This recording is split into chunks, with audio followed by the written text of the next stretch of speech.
Brought to you by Wondrium. Pure Land Buddhism is likely the most prevalent and diverse expression of Buddhism in the world, and yet, among many popular writers and scholars in the English-speaking world, Pure Land Buddhism is also among the least studied and thus most misunderstood form of Buddhism in the world.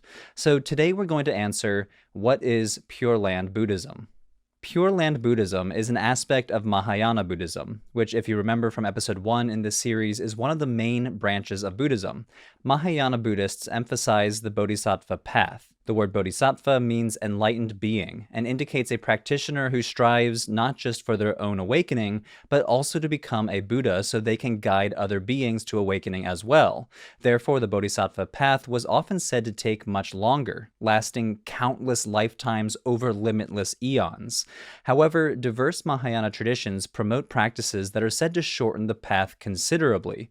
The Pure Land approach to the bodhisattva path is one of these approaches. It seems that in the early Buddhist environment, between when the Buddha taught and the first sutras were written down, some Buddhists came to believe that beyond our world of death and rebirth, there exist limitless, purified realms with living Buddhas and Bodhisattvas presently teaching. And through different forms of meditation, one may encounter these beings in the form of visionary experiences.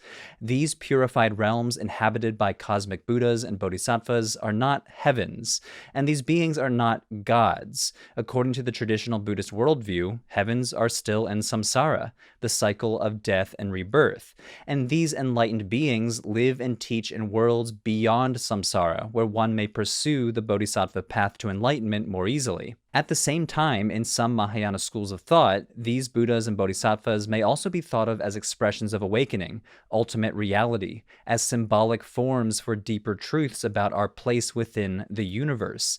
In that sense, these Pure Lands are not so far away after all.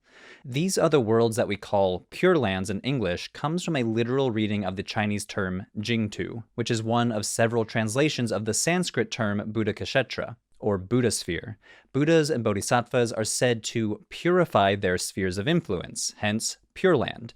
We can think of these different Pure Lands as a Mahayana multiverse, and this multiverse is sometimes also referred to by the phrase Pure Lands of the 10 directions, the 8 cardinal directions on a compass, as well as above and below. The historical origin for this Pure Land teaching is hard to pin down with any certainty. Buddhist sutras were originally written down in Pali and Sanskrit, but due to a variety of reasons, ranging from the humid climate to periods of political instability, often the earliest evidence we have for any particular sutra comes from later Chinese translations. Buddhist scriptures claim to be the teaching of the Buddha, but some are demonstrably quite late. That said, many of the elements we associate with Mahayana Buddhism and Pure Land Buddhism in particular actually evolved within a diverse early Buddhist environment, to which we have little to no historical access. Whatever the original context was for the production of Mahayana Sutras, our earliest sources, as we have them today, already take the Pure Land cosmology for granted. The most popular Pure Land in Mahayana Buddhism, often simply referred to as the Pure Land, is the Pure Land Sukhavati, the land of bliss. The Buddha who resides in Sukhavati is named Amitabha or Amitayus. What you're looking at here on screen is the Great Buddha of Kamakura, a huge statue at the Kotoku-in Buddhist temple in Japan, but many people don't realize that this is a statue of Amitabha. More on this Buddha a bit later. As with the concept of nirvana, some Buddhists tend to think of the Pure Land Sukhavati as fundamentally beyond our world, as a concrete place outside of samsara where you can be reborn to pursue the bodhisattva path and achieve nirvana more easily. For Mahayana Buddhists, Sukhavati largely serves as a generic afterlife destination, as Sukhavati and the Buddha Amitabha are presented in literally hundreds of sutras and the ritual manuals known as tantras. However, some Mahayana Buddhists also see Sukhavati as a mythic symbol for the unity of samsara and nirvana, and the nature of awakening itself as a dynamic force active within this world and within the minds of beings. In other words, the Pure Land is another way of talking about nirvana, and from the perspective of an enlightened being, it's really here and now. For many Mahayana texts and traditions, these two perspectives, the Pure Land as a generic post-mortem destination and the Pure Land as a symbol for the unity of nirvana and samsara, actually function together. It goes something like this. From the perspective of a fully enlightened being like a Buddha, This world and nirvana are really one and the same, but for us ordinary beings who are not yet fully awakened, we require myth, symbol, ritual, meditation, and art to transform our misguided perception of reality, to see things in a new way, to see things as they really are. This doesn't mean that the Pure Lands are just imaginary. Rather, the teachings and practices of Mahayana Buddhism are said to transform what we think we mean by real or imaginary in the first place, so that we may come to see things like a Buddha and become free from suffering and anxiety. While Sukhavati is perhaps the most popular Pure Land, Mahayana Buddhist texts present a diverse pantheon of Buddhas and Bodhisattvas, each with their own Pure Land. Remember, it's like a multiverse. For example, the Buddha was often described as a great doctor, capable of providing a teaching that would serve as a remedy for whatever affliction one may have. This idea of the Buddha as a doctor seems to have given rise to the idea of a medicine Buddha. The medicine Buddha's Pure Land is said to be filled with the gemstone lapis lazuli and exists to the east of our world, remembering from earlier that these Pure Lands are often described as the Pure Lands of the 10 directions. The medicine Buddha is associated with healing rituals in this life and spiritual healing in the next life, and was especially popular among the kings of Tibet, China, Korea, and Japan. One of the many benefits said to arise from being reborn in this Pure Land is that once you're in the medicine Buddha's Pure Land, you can more easily travel to the Pure Land of Amitabha. Another example is Avalokiteshvara, the Bodhisattva of compassion, who is one of the attendants of Amitabha Buddha in Sukhavati, and arguably one of the most popular objects of devotion in the Mahayana Buddhist world. The Pure Land of Avalokiteshvara is Potalaka. Many locations have been associated with Potalaka, including the Potala Palace in Tibet, which is the former home of the Dalai Lama, as well as Mount Putua in China. The Bodhisattva Kshitigarbha, known as Jizo in Japanese, is regarded as the protector of children and travelers, and is often depicted as a plainly dressed monk, while most other bodhisattvas have elaborate jewelry. This plain dress indicates that instead of building a Pure Land, Jizo's bodhisattva remains in the 6 realms of samsara to guide beings to a better rebirth, perhaps in Sukhavati. Maitreya Bodhisattva, the next Buddha for our world, is revered by those who may aspire to be reborn in Tushta, the heaven where Maitreya currently lives. In the Mahayana tradition, because Maitreya is almost a Buddha, Tushta is almost a Pure Land. In East Asian Buddhism, Maitreya Bodhisattva is often depicted as the jovial monk Budai. Manjushri, the Bodhisattva of wisdom, is said to have entered the Bodhisattva path through the practice of Buddha contemplation, a practice commonly associated with Pure Land Buddhism. So as you can see from these examples, Mahayana Buddhism has an expansive pantheon of Buddhas, such as Amitabha Buddha and the Medicine Buddha, as well as a host of Bodhisattvas on the cusp of awakening, like Avalokiteshvara and Manjushri. These Buddhas and Bodhisattvas are sometimes presented as superhero-like beings, helping those of us stuck in the realm of death and rebirth along the path to awakening. For example, in the 25th chapter of Lotus Sutra, it is said that if beings call upon Avalokiteshvara, you will be saved. If you've been imprisoned, call upon this bodhisattva and the bars of the prison will disappear. If you're falling from a great height and call upon this bodhisattva, you will be suspended in the air. At other times, these beings are understood to be symbolic expressions of awakening itself, within and all around beings. The bodhisattva of compassion can thus serve as a symbol for love and compassion within human relationships. Let's turn back now to arguably the most popular Pure Land, Sukhavati, or the Land of Bliss, and its associated Buddha, Amitabha. The grand cosmic mythical drama of the Buddha Amitabha is presented in the Sukhavati Vyuha Sutra, datable to the 1st or 2nd century CE, though elements of this sutra may stretch back further. This sutra tells the story of how, countless eons ago, a king renounced their throne to pursue the bodhisattva path with a Buddha named Lokeshvara Raja. This bodhisattva was named Dharmakara, which means storehouse of the Dharma, and he wished to create the perfect Pure Land so all beings could achieve awakening. Upon achieving Buddhahood, this being came to be known by 2 names, Amitabha, limitless light, and Amitayus, limitless life. As a symbol for limitless light and life, this Buddha signifies the universality of wisdom and compassion as fundamental dynamic aspects of awakening. In the Sukhavati Vyuha Sutra, as is common across Mahayana sutras in general, Bodhisattva Dharmakara makes a series of vows.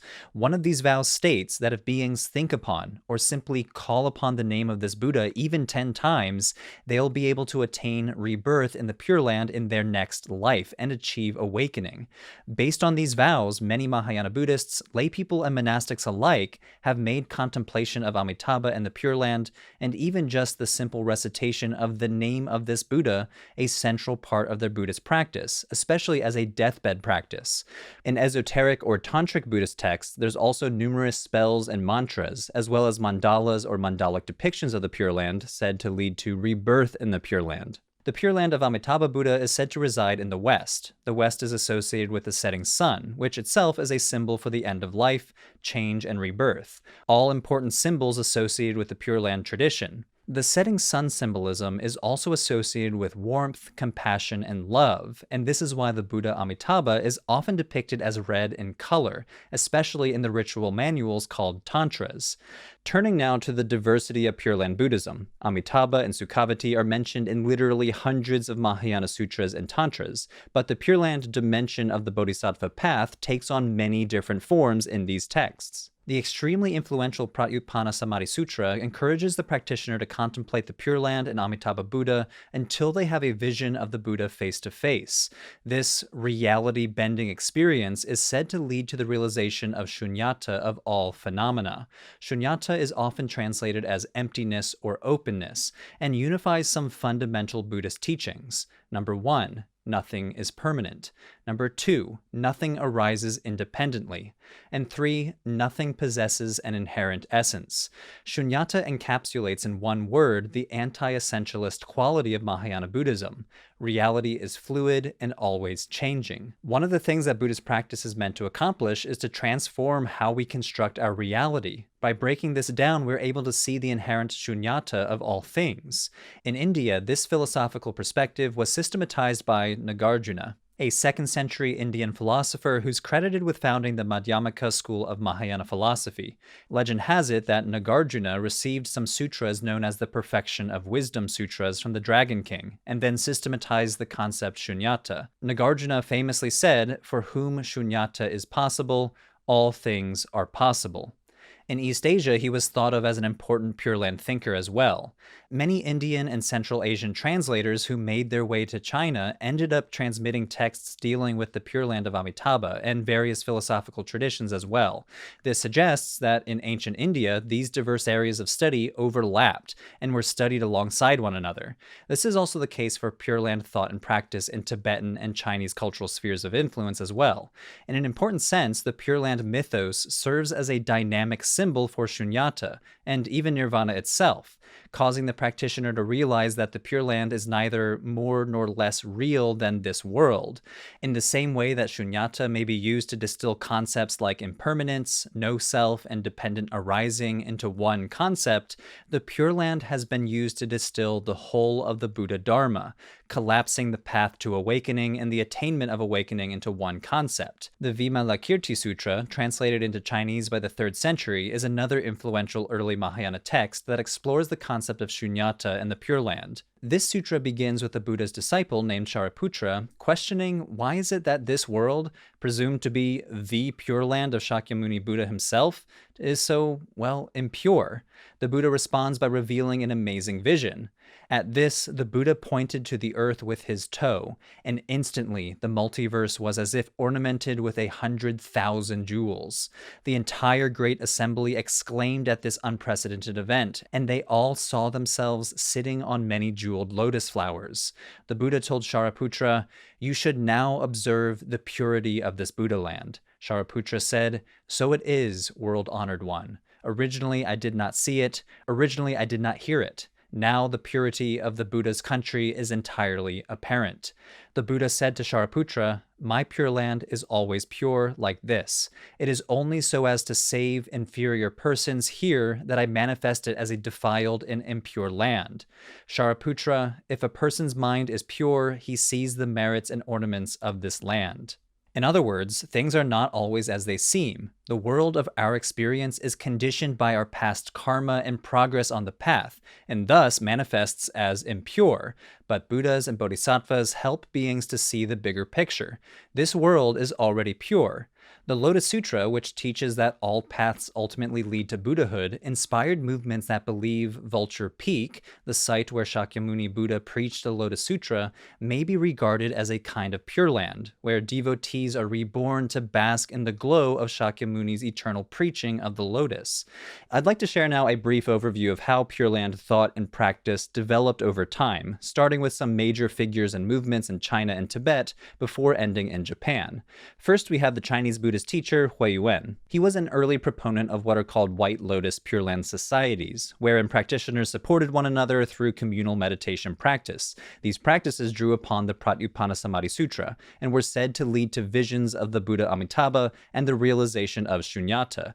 Then there's Juri of Mount Tiantai, who came to be regarded as the founder of the Tiantai lineage, which influenced basically all of East Asian Buddhism. Juri systematized the diversity of Buddhism, emphasizing Shunyata and the universal teachings of the Lotus Sutra. Juri's approach to meditation also drew upon the Pratyupanasamaddhi Sutra, proposing that when meditators begin to feel tired, they should chant the name of Amitabha. The Tiantai lineages in China, and its offshoots Chontai in Korea and Tendai in Japan, went on to inspire new Pure Land movements. Next, there's the teacher Shan Dao, who promoted a revolutionary, egalitarian view of the Pure Land path, arguing that even ordinary beings could attain Buddhahood through Pure Land practices. As a result of the efforts of teachers like Shan Dao and others, Pure Land Buddhism became an important path for lay people and monastics, elites and commoners, and women and men alike.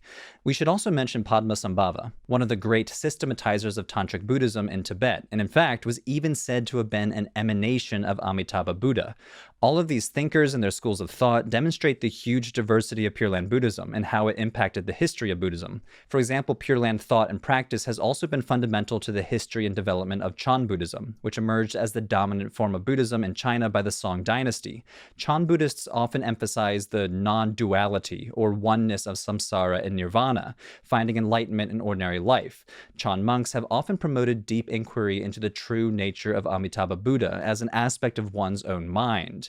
But it's important that we devote some extra time to Japanese Pure Land Buddhism. As we've just seen, Pure Land Buddhism is diverse and may be defined broadly as a fundamental dimension of the Mahayana tradition, but it can also be defined more narrowly as a movement within medieval Japan that emerged out of the revolutionary teachings of two men, Honen and Shinran. Honen was a Buddhist priest trained in the philosophy and rituals of the Mahayana tradition, but he was also a religious reformer. He seems to have become disillusioned with the politics and elitism of his era, and came to focus on Pure Land contemplation and the recitation of the name of Amitabha for rebirth in the Pure Land. Honen posed a simple question: which is a better example of Buddha's compassion? Practices reserved for elite men, or practices that are easily accessible for all beings, regardless of gender, marital status, or ability? Living in a time of disorder and violence, Honen taught monks and laypeople, women and men, commoners and elites, to embrace the simple practice of reciting Namo Amida Butsu. The elites of Honen's day really did not like his revolutionary teachings, so much so that he was eventually defrocked and exiled, and several of his disciples were executed.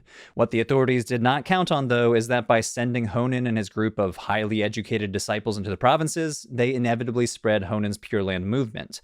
This growth of the movement included one of Honen's disciples, Shinran, who is regarded as the founder of Jodo Shinshu, also known as Shin Buddhism, which is the largest form of Buddhism in Japan and one of the oldest and largest forms of Buddhism in the Americas as well.